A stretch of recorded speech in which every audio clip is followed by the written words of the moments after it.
kenapa banyak banget dokter-dokter ini hal sama dan banyak pakar kok nggak diringkas? Ada asas-asas yang mungkin berbeda ya. Jadi namanya hukum itu kita semua harus tahu pendapat-pendapat dari semua tokoh ataupun aliran-aliran. Jadi kita jadi bisa mengetahui secara apa ya? Secara holistik, secara keseluruhan gitu. Jadi karena memang hukum yang ada di Indonesia dipengaruhi oleh banyak tokoh gitu. Jadi diantaranya tokoh-tokoh ini sebetulnya lebih banyak lagi. Jadi kalau misalkan kita mau tahu, cari tahu, ada banyak ahli-ahli ataupun teori-teori hukum yang ada di Indonesia. Ini sudah diringkas saya kira ya. Terus selanjutnya ada juga sejak Indonesia merdeka misalkan ada beberapa buku ataupun teori-teori yang patut kita lihat karena ini merupakan titik awal atau cikal bakal dari hukum positif Indonesia. Nah, berdasarkan KUHP sendiri, contoh misalkan tentang KUHP nih ya, kita bicara tentang Kitab Undang-Undang Hukum Pidana ataupun KUHP yang berlaku di Indonesia saat ini adalah terjemahan resmi dari Wetboek van Strafrecht yang dibuat Parlemen Belanda ya tahun 1881. Terus juga akan tapi ini dinyatakan berlaku tanggal 1 September 1886, itu udah ratusan tahun yang lalu, dan diterapkan secara efektif di wilayah Hindia Belanda terhitung baru tahun 1918. Nah, setelah Indonesia merdeka, Undang-Undang Nomor 1 Tahun 46 ini diubah menjadi KUHP. Jadi terdiri 3 buku, ada ketentuan umum, ada kejahatan-kejahatan, ada pelanggaran-pelanggaran, terus tahun 63 ada rancangan undang-undang KUHP diajukan ke DPR. Namun sampai saat ini kan belum disahkan. Nah, ini baru mau disahkan nih yang bersamaan dengan kontroversi santet terus juga dan yang lain-lain yang jalan-jalan ke Eropa dan sebagainya ya. Bukan jalan-jalan, studi banding maksudnya. Jadi ini merupakan RUU KUHP yang betul-betul menurut saya produk setelah Indonesia merdeka gitu ya. Jadi di dalamnya ada pidana mati, misalkan ya kalau misalkan kita melanggar, ada pidana penjara, ada pidana kurungan, ada pidana denda, terus juga ada merampas hak barang-barang tertentu, pencabutan hak, ada pengumuman putusan hakim gitu ya.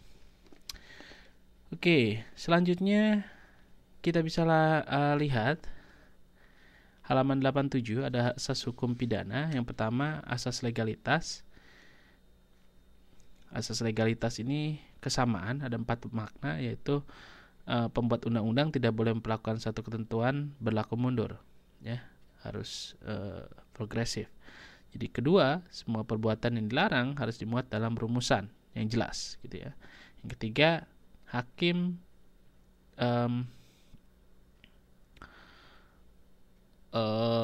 hakim dilarang menyatakan bahwa terdakwa melakukan perbuatan pidana berdasarkan pada hukum tidak tertulis atau hukum kebiasaan. Jadi harus berdasarkan hukum yang tertulis, ya. Hukum yang tertulis dan disepakati oleh bersama. Terus yang keempat adalah pelarangan hukum pidana berdasarkan analogi-analogi, harus jelas, gitu ya. Nggak boleh analogi-analogi, harus jelas dan bisa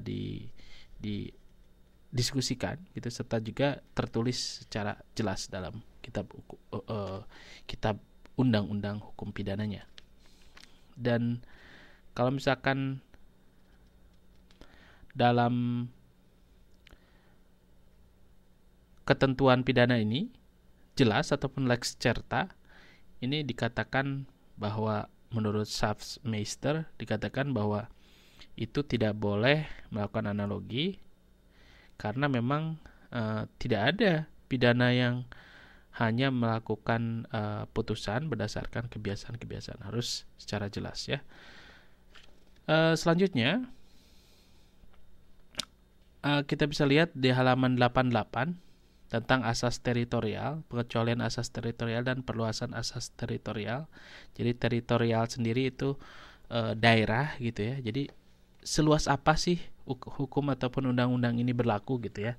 Jadi kalau misalkan hukum pidana Indonesia berlaku bagi setiap orang yang melakukan perbuatan pidana di Indonesia dong, nggak bisa di tempat lain gitu ya. Jadi perluasan asas teritorialnya berdasarkan 4 prinsip. Yang pertama, perluasan asas teritorial berdasarkan prinsip teknis atas perluasan hukum teknis lainnya gitu ya. Yang kedua, perluasan asas teritorial berdasarkan prinsip kewarganegaraan gitu ya. Kalau tadi teknis, kalau misalkan orang di Indonesia melakukan kejahatannya misalkan, terus dia kabur, misalkan orang Indonesia melakukan korupsi di Indonesia, terus dia kabur misalkan ke Singapura. Nah, berarti kan memang menimbulkan akibat juga di wilayah negara lain. Jadi dia juga melakukan kejahatan juga misalkan di Singapura, misalkan judi ataupun pencucian uang misalkan. Terus selanjutnya yang kedua, kalau misalkan prinsip kewarganegaraan, jadi kalau misalkan orang Indonesia ini melakukan perbuatan pidana di luar wilayah Indonesia saja. Jadi bermasalahnya di Indonesia, di luar negeri misalkan. Contoh di Singapura dia melakukan pembunuhan misalkan. Nah, ini akibatnya memang merugikan kita gitu ya, entah secara nama maupun secara pengurusan dan lain sebagainya. Terus yang ketiga, ada perluasan asas teritorial berdasar karena memang ada yang namanya proteksi vital, karena memang hendak dilindungi gitu ya. Terus contohnya memang kepentingan-kepentingan yang dilakukan di luar wilayah Indonesia. Contoh misalkan aset koruptor misalkan yang ada di luar Indonesia, ya harus dilindungi gitu ya.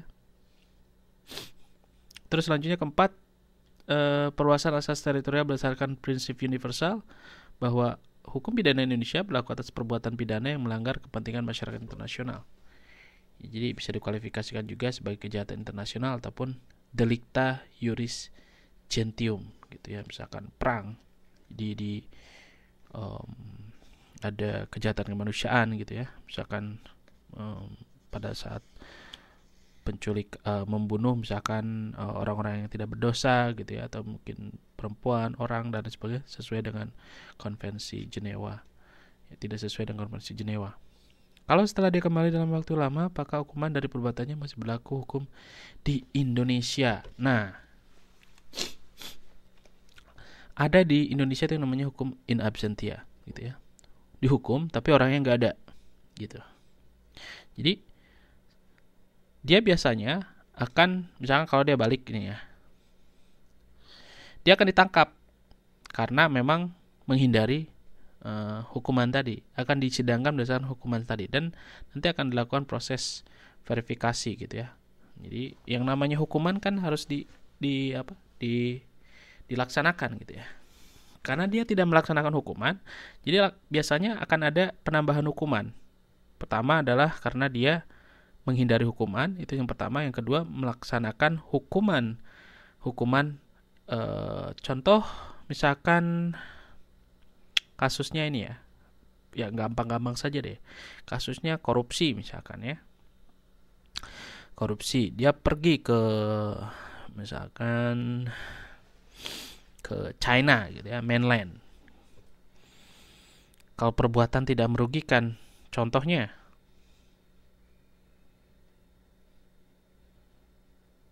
kalau tidak merugikan gak mungkin dihukum dong. Siapa bilang tidak merugikan? Bandar narkoba yang merugikan lah. Gimana sih? Jadi di Indonesia bahkan ada hukuman mati kan? Gitu. Jadi ada hukuman mati loh kalau misalkan terbukti. Kecuali memang tidak terbukti. Mungkin kalau misalkan bandar tersebut tidak terbukti, ya memang kan nggak ada vonis. Tapi kalau misalkan sudah ada vonis, dan dia lari misalkan dari Indonesia, itu biasanya kan nanti akan ada ya nggak mungkin juga sih, memang Indonesia tidak sesejahtera negara lain yang bisa mengirimkan polisi-polisinya untuk mengajar orang. Ini tergantung juga perjanjian di negara-negara tersebut. Jadi ada yang namanya perjanjian ekstradisi untuk mengembalikan orang-orang yang bermasalah di negara lain ke Indonesia untuk dikembalikan pada proses hukum yang berlaku gitu ya. Kalau belum penyelidikan terus lari, itu hukumnya gimana? Kalau cukup bukti gitu ya, saksi-saksi, bisa langsung dimajukan. Jadi makanya tergantung dari proses peradilannya. Proses peradilannya kalau misalkan belum ada putusan, ya nggak ada efek hukum gitu ya. Kalau nggak ada putusan, kecuali sudah ada putusan hukum yang berlaku dan mengikat, itu baru ada sifat-sifat ataupun akibat-akibat hukum yang harus ditimpakan kepada terdakwa tersebut gitu ya. Kalau balik ke Indonesia terketahuan nggak Pak? Ya tergantung gitu ya, tergantung kita apakah mau diketahui atau tidak gitu. jadi kan memang dari catatan imigrasi yang datang itu kan biasanya bersinergi ya dengan kepolisian dan sebagainya. Jadi memang akan tercatat keluar masuk orang-orang Indonesia dari dalam dan luar negeri. Oke, selanjutnya alasan penghapusan pidana yang ada dalam KUHP gitu ya. Selanjutnya halaman 89 coba. Ya, ada kaitannya dengan keadaan darurat, ada pembelaan terpaksa, ada menjalankan peraturan undang-undangan, menjalankan perintah jabatan yang sah. Sementara alasan pemaaf terdiri dari tidak mampu bertanggung jawab, daya paksa yang absolut, pembelaan terpaksa yang melampaui batas, dan menjalankan perintah jabatan yang tidak sah gitu ya. Jadi kalau misalkan kita mau melakukan contoh kejahatan gitu ya, bisakah pengalihan hukum dilakukan antar negara? Ya itu makanya itu ada yang namanya perjanjian namanya ekstradisi. Bagaimana tergantung. Tapi sampai saat ini Singapura belum mau menandatangani ekstradisi dengan Indonesia gitu ya. Contoh ya. Tapi sudah ada beberapa negara yang menandatangani ekstradisi dengan Indonesia. Jadi orang jahat yang pergi ke luar negeri misalkan, atau orang yang terkena sanksi Indonesia ke luar negeri, itu bisa dikembalikan kalau mereka tertangkap di satu negara tersebut. Namanya perjanjian ekstradisi gitu.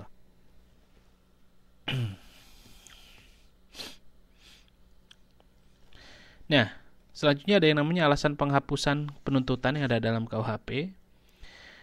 Ada satu istilah yang namanya nebis in idem. Jadi terdakwa meninggal dunia, ada perharing, terus juga ada pembayaran sukarela atas pelanggaran, terus juga ada nebis in idemnya tidak dapat dituntut lebih dari satu kali depan pengadilan dengan perkara yang sama. Jadi misalnya kalau sudah dituntut 40 tahun ya udah 40 tahun gitu ya. Nggak mungkin dia dituntut lagi dengan perkara yang sama gitu ya. Terus ada asas hukum pidana di luar KUHP, ada Zinsstrafsonderschuld istilahnya ya. Jadi istilahnya ini tidak ada pidana tanpa kesalahan. Jadi kalau misalnya orang yang nggak bersalah ya nggak bakalan dipidana dong gitu ya. Jadi bahwa dipidananya seseorang itu harus dibuktikan secara hukum, secara fakta, saksi-saksi gitu ya. Terus juga perbuatan-perbuatannya ini harus bisa dipertanggungjawabkan gitu ya. Jadi kalau misalkan nggak ada, ya sudah, nggak ada hal yang bisa dituntut gitu.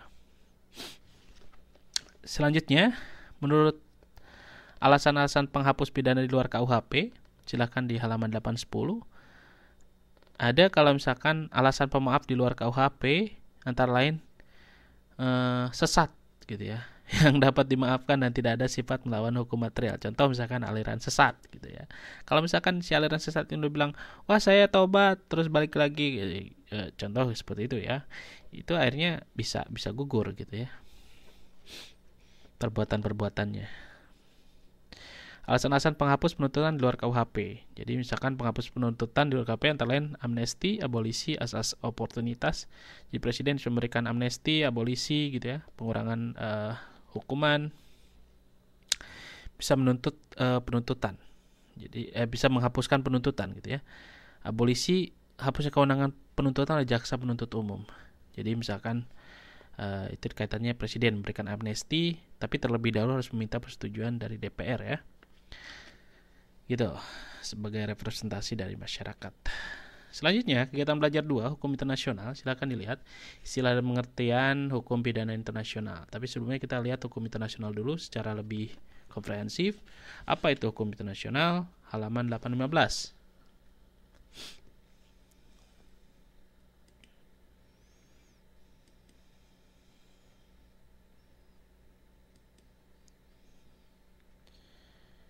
Sebentar, kita coba lihat.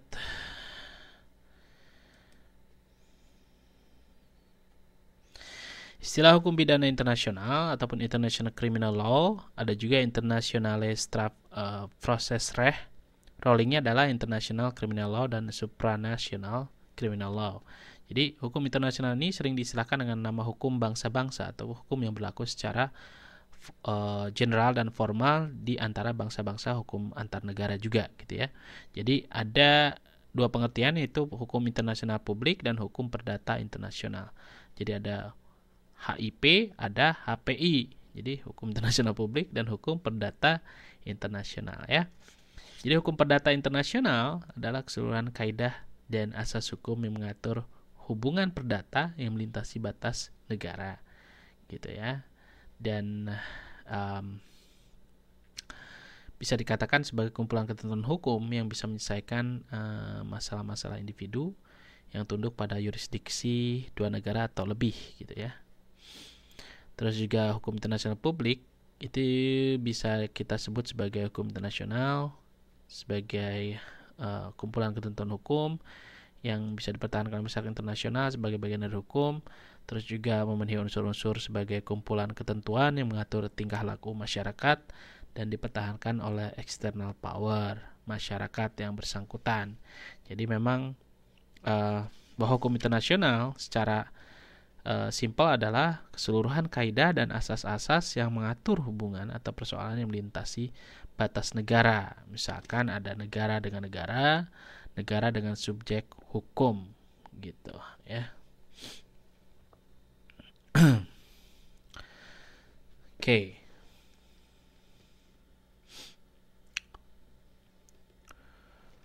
Hubungan dengan hukum nasional ya. Hukum nasional itu misalkan contoh.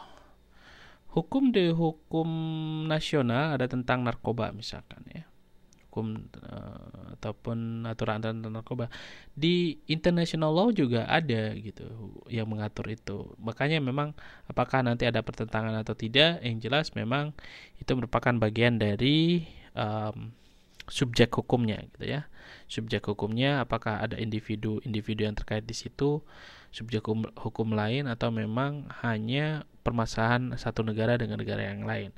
Jadi ada misalkan dalam kesamaan ya antara hukum nasional dan hukum internasional. Apakah ada kesamaannya? Contoh memang kan di mana-mana yang namanya narkoba di seluruh dunia, dimanapun di negara dunia ini yang normal gitu ya, narkoba itu dilarang kecuali memang untuk medis gitu.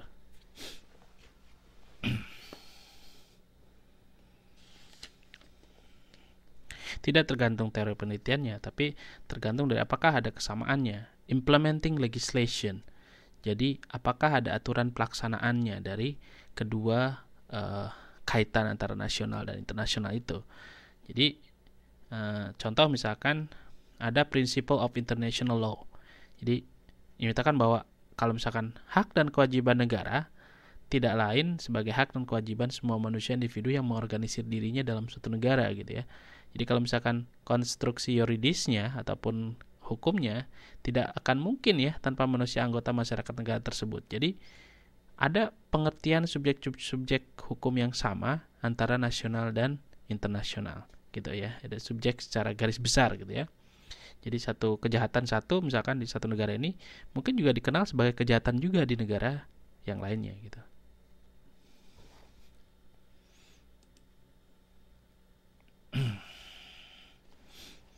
Ini banyak banget ya pengertiannya menurut Basyuni. Terus juga tapi kalau di buku ini nggak ada, teman-teman bisa baca ya nanti di PowerPoint-nya. Kita bahas yang ada di buku saja. Silakan lihat 817 tentang negara ya. Contoh contoh-contoh kenapa subjek hukum internasional itu bisa dijadikan sebagai dasar dari hukum internasional. Jadi negara merupakan subjek hukum internasional klasik yang memang kaitannya dengan hukum internasional, karena negara ini mempunyai hukum masing-masing gitu ya. Dan ada contoh-contoh yang secara de facto dan de jure itu hampir sama gitu ya.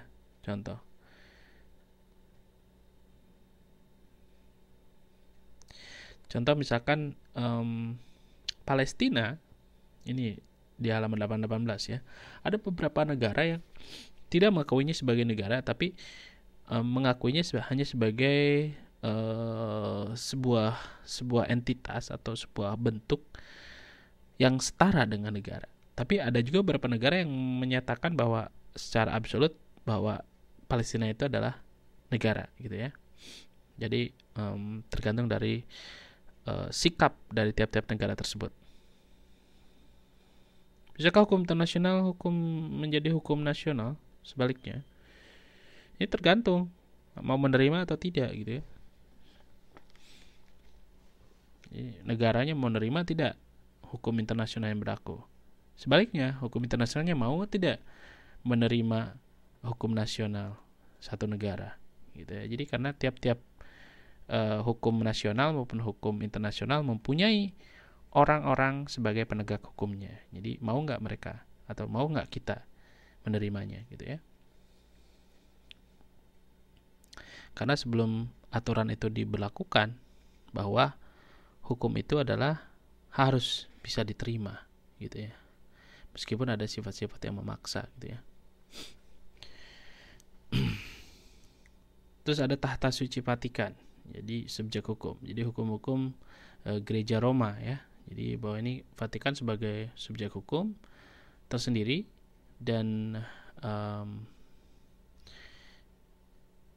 ada keberadaan perwakilan diplomatik misalkan ya di beberapa negara, contoh di Indonesia juga ada. Jadi kedutaan besar Vatikan misalkan. Juga ada Palang Merah Internasional ataupun International Commission of Red Cross ICRC, memiliki posisi yang unik, entah dia sebagai penghubung, tapi yang jelas dia memang bisa lintas negara ya. Dan ada hukum-hukum internasional yang melindungi ICRC ini, Palang Merah Internasional. Terus juga ada organisasi internasional, legal capacity-nya United Nations yang akan dilindungi gitu ya. Terus selanjutnya individu. Ada individu ini subjek hukum internasional, bisa dikembangkan dengan runtut secara historis. Terus juga kaitannya dengan Universal Declaration on Human Rights ataupun UDHR tahun 48 yang mengakui perlindungan hak asasi manusia secara universal gitu ya. Betul, harus ada persetujuan kedua belah pihak. Terus yang keenam, pemberontakan atau sengketa bersenjata, atau lazim kita sebut the right of self-determination. Kalau misalkan ada belligerent, bahwa di wilayah tersendiri terdapat sesuatu yang berdaulat, tapi mereka melakukan misalkan peperangan gitu ya. Nah ini ada satu permasalahan yang kaitannya dengan sengketa bersenjata ataupun belligerent. Ini kalau misalkan diterima oleh komunitas internasional bisa dikatakan sebagai the right of self-determination. Terus selanjutnya adalah sumber hukum internasional. Sumber hukum internasional ada 4. Yang pertama perjanjian internasional, ada kebiasaan internasional, ada prinsip hukum umum yang diakui oleh bangsa-bangsa yang beradab, ada keputusan pengadilan dan ajaran para teori para ahli ataupun teori-teori yang berlaku dari berbagai negara sebagai sumber tambahan dalam penetapan kaidah-kaidah hukum.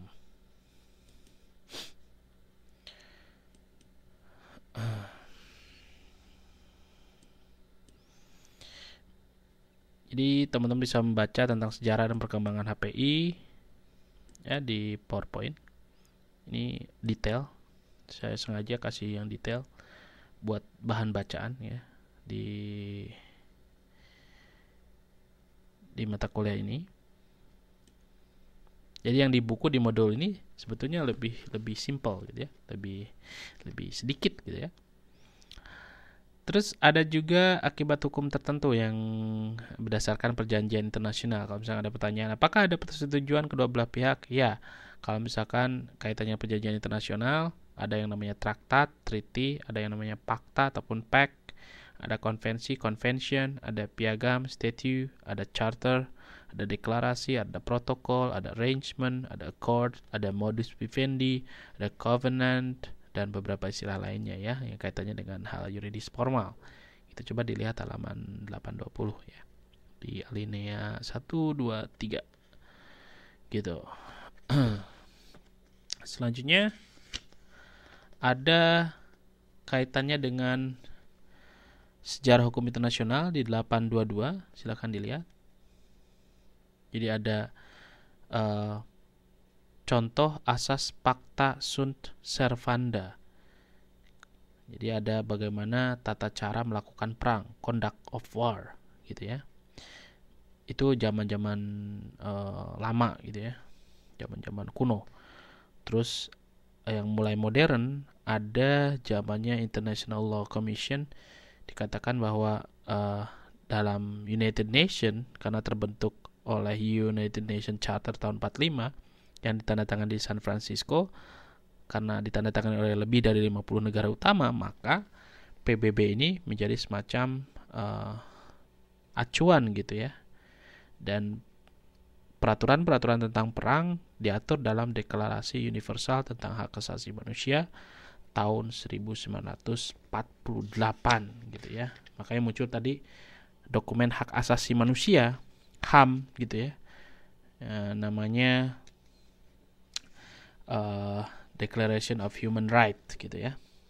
Jadi Declaration of Human Rights ini menjadi dasar, Universal Declaration on Human Rights menjadi dasar bagi pengakuan dan pelindungan hak asasi manusia secara universal yang menjadi bahan secara umum dari pengaturan hukum internasional yang berlaku di banyak negara gitu ya. Nah, hubungan hukum internasional dan hukum nasional seperti pertanyaan Andre tadi ya, bahwa ada personality, ada nationality. Kita bicara tentang wilayah ataupun teritori. Jadi kalau misalnya kita berbicara tentang hal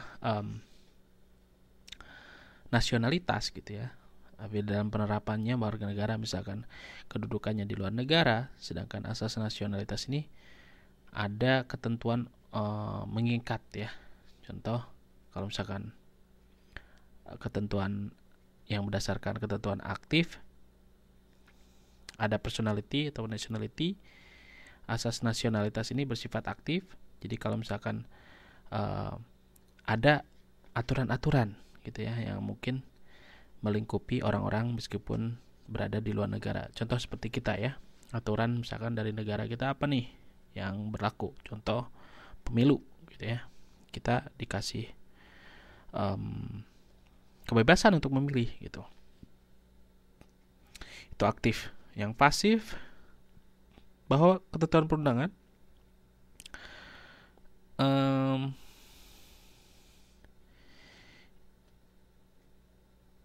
jadi kalau misalkan misal ada beberapa peraturan-peraturan yang juga mengatur orang asing di Indonesia, itu pasif. Kalau misalkan aktif berarti kan hukum Indonesianya yang pergi ke luar negeri. Kalau misalkan yang pasif ini hukum Indonesianya yang menghadapi orang luar di dalam negeri gitu. Jadi orang luar juga harus pakai SIM, harus pakai STNK, harus pakai yang lain-lain dalam undang-undang lalu lintas gitu, sama, diperlakukan sama di depan hukum.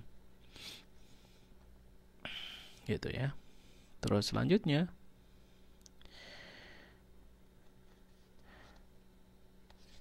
kita bisa lihat halaman